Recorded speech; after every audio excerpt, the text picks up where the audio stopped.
తెలంగాణ ప్రజలకు BRS working president KTR బహిరంగ లేఖ రాశారు. కంచగచ్చిబౌలి హెచ్యూ రక్షణకు అంతా ఏకమవుదామని పిలుపునిచ్చారు. ఎకో పార్క్ పేరుతో ప్రభుత్వం మరో మోసానికి తెరలేపిందని మండిపడ్డారు. ఎకో పార్క్ నిర్ణయాన్ని ప్రభుత్వం వెంటనే వెనక్కి తీసుకోవాలని కేటీఆర్ డిమాండ్ చేశారు. అభివృద్ధి పేరు అడవిని నాశనం చేయాలనుకునే వారికి తాము వ్యతిరేకమన్నారు. ప్రకృతిని నాశనం చేసే ప్రాజెక్టులకు వ్యతిరేకంగా పోరాడతామన్నారు. ఇక ఈ విషయం గురించి మరింత సమాచారం మా కరెస్పాండెంట్ చందు అందిస్తారు. చెప్పండి చందు.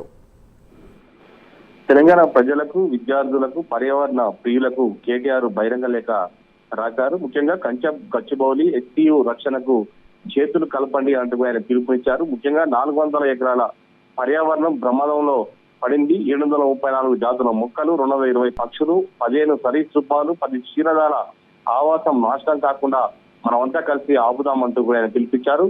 ముఖ్యంగా ప్రభుత్వం ఆర్థిక లాభం కోసం పర్యావరణం పైన దాడి చేస్తోంది. ప్రభుత్వం పర్యావరణాన్ని నాశనం చేసే ప్రణాళికలు కొనసాగిస్తోంది.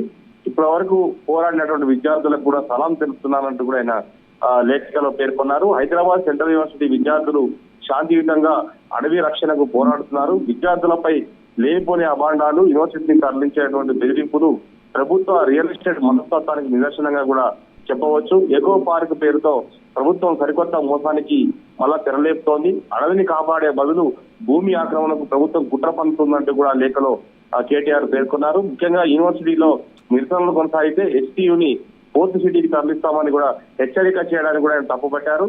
పర్యావరణ పరిరక్షణ కోసం విద్యార్థులకు మద్దతుగా నిలవాలి, కంచగచ్చిబౌలి యూనివర్సిటీని కాపాడుతామని పార్టీ నుంచి కూడా హామీ ఇస్తున్నామంటూ కూడా లేఖలో ఆయన తెలిపారు. సుప్రీంకోర్టు ఆదేశాలను పాటించి భూమి విక్రయాన్ని రద్దు చేయాలని కూడా డిమాండ్ చేద్దాం, లేని పక్షంలో బీఆర్ఎస్ పార్టీ మాత్రం పెద్ద ఎత్తున పోరాటానికి తీసుకున్నట్టు కూడా ఆయన చెప్పుకొచ్చారు. ఇప్పటికే సుప్రీంకోర్టు ఇచ్చినటువంటి తీర్పుతో ప్రస్తుతం అయితే కంచగచ్చిబౌలి భూముల్లో ప్రభుత్వం ఎలాంటి పనులు కూడా చేపట్టడం లేదు. ప్రస్తుతం ఆపేసింది. ఇక్కడ విద్యార్థులు నిరసనలు, మరోవైపు వన్యప్రాణులను రక్షించాలంటూ కూడా ఒకవైపు వటా ఫౌండేషన్ లాంటి ఫౌండేషన్లు కూడా ఇప్పటికే కేసులు వేసిన నేపథ్యంలో ప్రభుత్వం అయితే ప్రస్తుతం అక్కడ ఎలాంటి పనులు అయితే చేయడం లేదు. ప్రస్తుతం ఈ దీనిపైనే కేటీఆర్ అయితే స్పందించారు.